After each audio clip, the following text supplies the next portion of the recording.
I'm standing in the circle that follows comments on this mothering of leadership and this idea of breakthroughs in technology that enable us to take care of the things we've been completely unable to take care of forever. And that's the soul of where I want to go. I think I was looking at videos of the many hurricanes of late, and I was interested in the trees. And as I looked at image after image of these places of wreckage, I noticed that the trees that still stood were the trees that had planted themselves. They had found their own place, and it was right, and their roots grew very deep. So, the alchemical tradition, the old shamanic knowledge says the further high you want to reach, the further deep you have to root. And the further forward we want to think, the further back we have to begin. So there's a mood for that. You can't just decide to think that way. You have to shift your entire perceptual state, your physical state. And I'd like to share a personal story with you, more or less as an initiation for the room to step into that feeling so that we can be together in a moment, in a place of embodiment of the capacity to actually open to the described today already as overwhelming changes that are flying us at us straight in the face. And the story goes like this. It was a few years back when my wife and I lost our son in our home. And it was a complete unraveling. And not long after, I started having dreams that my son brought me. And I knew it was him because I would wake up in the dream asleep in a place of nowhere, just a consciousness. And I would hear his voice say, "Wake up." And the next thing that would happen to me is I would go crashing into embodiment in an already ongoing world. And every world was different. And the one I want to tell you about was a world in which, when I came to embodied, there were only two beings in that world, me and God. And I was weeping at God's feet.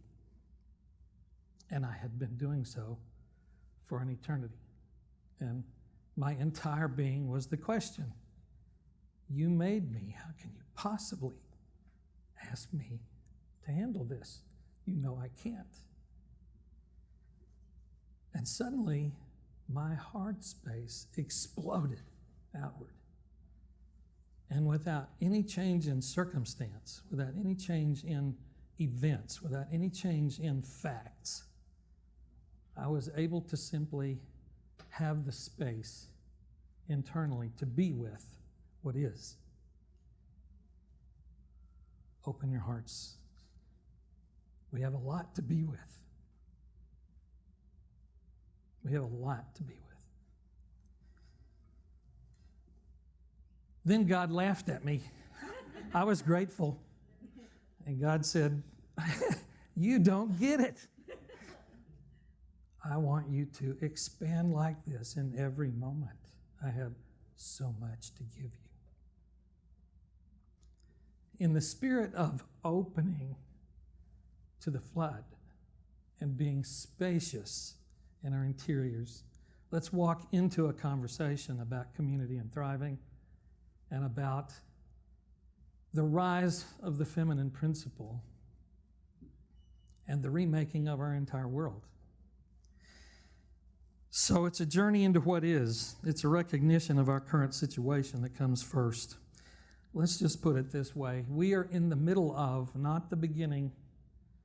We're in the middle, we're in the ascending crescendo phase of the largest change in the system of the world, in the pattern of the world as we've known it for the last several thousand years. This isn't one of those revolutionary moments. This is a total reset of the system of the world. And I propose to you that while that's completely overwhelming, it's also probably the largest opportunity humanity has ever faced. Much of what needs to be visible is coming visible. Much of what needs to be torn away and mulched so it can nourish is being torn away. Forward we go. There are two reactions human beings have to change. You're very familiar with both of them. Clinch and flow. Let's see, clinch and flow. And we have, in this moment, sitting in this room together, in this moment, in this room together, both responses are wide open globally. Clinch, that clinch response is carrying us into a familiar but dark world. I'll sum it this way: a world of superstates, of corporatocracy, of pan-surveillance, a world constructed on the premise that community is about producing thriving for the system. It's a tempting world because it has some familiarity. In other words, it's a world constructed on taking the business as usual framework and just amping it up to the max. Flow is carrying us in a very different direction, and flow is everywhere loose in the world at this moment. And it is carrying us into an unknown place. It is carrying us into what is not known. It's carrying us, however, into a world that contains the possibility of being a place that's very good at creating lives worth living. Can you feel those responses? Can you see those responses as they work out in our world? Now, as I said, the shamanic traditions, which undergird all civilizations in all history, which are always the perennial wisdom, teach us the further forward you want to think, the further back you have to begin. So I'd like to journey with you for a moment into a place our bones know. We know in our marrow, but we've forgotten what it feels like. And that is the primal village. The primal village is the place we were before we began a world in which community is about providing for the system. And in that world, the village was about providing for the village. It was about community as a place of working together to produce thriving for all the households and families. That's a feeling. Please relax in that. Let yourself get a sense of what it's like to walk around in a place. I was standing in the Ecuadorian rainforest in a Shuar village at 4 a.m. The tribal peoples around the world still preserve this feeling, but they haven't participated in the entire change that we're in the middle of.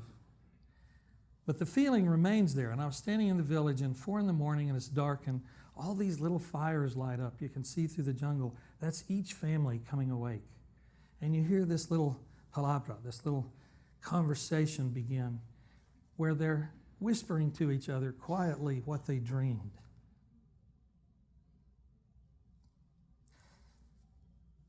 What the day may hold. And the conversation slowly builds. People walk between families to engage in the conversation. And the village weaves through conversation, including everyone's voice, drawing upon how exactly each person is, physically, emotionally that day, whether they're sick or well, hale or not, a plan for how to do that day what needs doing for the village to thrive. Think about 4 o'clock, the workday is about to end, everybody hits their cell phones in a conversation to weave how we're going to handle dinner tonight. That primal way of building life in the flow of life has already reemerged. We live in it now. It's actually deconstructing all our hierarchical organizations. That feeling of everyone's voice is included, a plan emerges, it partakes of, includes, and is directed at a plan that benefits everybody. Our village life, here's what happened. We started farming with a lot of organization around it, and the food supply exploded, and population exploded, and we delegated harvesting and mining and farming to the periphery in just clusters. They weren't really villages. And there were urban centers walled. This was the era of city-states long ago. And it set a pattern. And what happened in the city-states is population grew explosively, we overstripped our resources, our civilization collapsed, and what did the state do to take care of itself, to re-enroll people in the significance and the relevance of the parental state? Went to war, of course, with the neighbors. New resources, less population. Boom, bust, war, repeat. Feel your way into this pattern. It's ancient. As we sit here today, literally on the brink of a new pan-global conflict born from a monetary bust, boom, bust, war, repeat.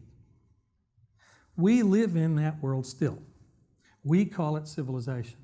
The world is changing. The pattern change is not optional. We are not going to be given a magic exit from the change. We're going to learn our way forward into the change. A friend of mine told a joke one time about the lungfish parents that were all staying up late at night worrying about their children because they'd been out sniffing that oxygen. But from that came eagles and elephants. There is a way forward, and it is not Clinch. There is a way forward. It is flow. It is choosing together to learn our way step by step forward into the unknown of the emerging pattern. The difference, if you want to feel it, is, hey, surfing or football. Yeah, it's a team sport, but every play's already called. Surfing, you just stay on your board. I want to tell you a little about San Marcos. I'll be fast. San Marcos is an example of where Clinch is dissolving, flow is emerging. They did just like everybody else. They picked a way to develop. It was called build a lot of apartment buildings. They didn't realize in building the apartment buildings that they had re-engineered the floodplain that had been the 100-year floodplain, and they expanded it out to the 1,000-year floodplain. So the floods came in 2015 and 16 and 1,800 beautiful 50-plus-year-old homes, households washed away. FEMA decided to give them some money. An open city council meeting was held. The city manager, in the business as usual pattern, decided to give that money to the apartment builders because that's what had been so lucrative for the city. An 84-year-old woman stood up and said, wait a minute. My home is gone. I raised my kids there. I take care of my Alzheimer's husband there in my retirement. I am the sole caretaker for my son who's wheelchair bound. My household has been destroyed. That money should go to give me a new home to live in so I can take care of my family. And it should go to the other families who got washed out like me. We're the residents. We're not apartment dwellers who move through going to college. We make this town. Community with the mission of the production of thriving for the households and the families is a very ancient idea we need to grasp and bring forward. Gandhi thought of this. He articulated it first in the modern era. Let me circle back and say, by the way, what's emerged in San Marcos also is a group of women who are committed to community as thriving for families and households. I call them wise women. They chose the name the Weavers in response to the fates sitting under the tree of knowledge weaving the future. I think it's beautiful. So, flow is not going to occur out of strong men, iron-willed policies, dominating paradigms. Flow is going to occur out of us doing in our place with our families and our households what our place dictates we need to do. Go for it. Don't let anybody tell you you don't have that right. And I'll just wrap here by saying, this is Gandhi's vision. Our contribution has been to call it 350,000 villages. The villages are all already there. Anywhere households can cluster to thrive together is a village. But Gandhi said, let India be a place of thousands of independent and self-reliant villages, all honoring no caste, no religious intolerance, no intolerance regarding sex, and with a will to take care of families and households. This is the future. And the technology to enable this, we saw a slide of. It's incredible. We have the technology we've never had that makes possible doing this. Distributed manufacturing, blockchain autonomous organizations, every conceivable means or method of communicating and learning. So the world forward is learning everything everybody's learning globally, living lives locally. And I'm so grateful for a chance to talk about it. Thank you.